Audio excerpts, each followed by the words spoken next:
उल्लेख करा, माझ्याशी बोलले, मी स्वतःला अटकत होतो ना त्याच्या. नाही तर एखादा आमदार असं तर माझं नाव नका टाका, तुम्हीच तुमच्या अंगावर घ्या.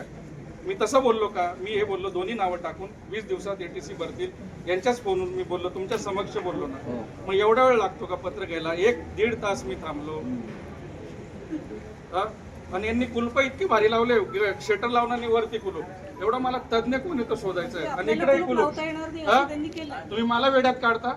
आता मी बघतो मी आता इथं बाया बसलाय, मी आता तुमच्या सरांचे घेतले ना, मग बघतो मी कसं.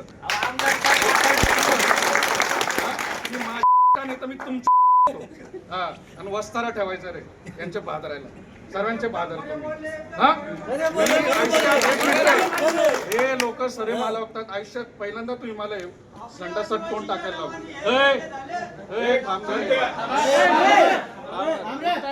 मला पहिल्यांदा संडासात गटारीत तोंड टाकायला लावलं. नाही तर मी सर्व मला ओळखतात मी कसं वागणार आहे.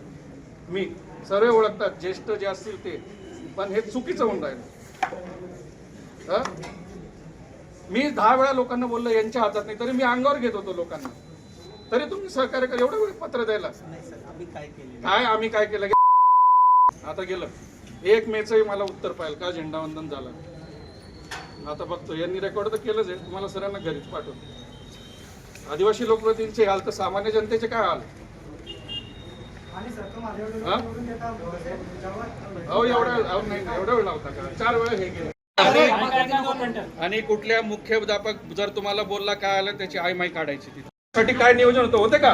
प्रोटोकॉल प्रमाणे होतं का झेंडावंदन? उत्तर द्यायचं मला तुम्ही. मी तरी तुम्हाला सांभाळलं. इथं एकही स्क्वॉड नव्हता. घ्या याची दखल घ्या. मी तरी सांभाळलं यांना. 1 मेला राष्ट्रगीत नव्हतं होत होतं. तुमच्यावर कारवाई व्हायला पाहिजे. तुम्ही प्रमुख आहात माझ्यानंतर. याचं उत्तर द्या. 1 मेला म्हणजे तुम्ही मराठी माणसाचा अपमान करता. तरी मी तुम्हाला सांभाळलं. आता मी तुम्हाला उघडं पाडेल सर्व विभागांना. सर्वांना मी सहकार्य करणार नाही. सर्व पोलीस डिपार्टमेंट कुठले घात इतके वर्ष सगळं तो हा म्हणतो, अहो आमच्या साहेबांनी सर्व अधिकारी मी सांभाळतो. हे वागणं बरोबर नाही.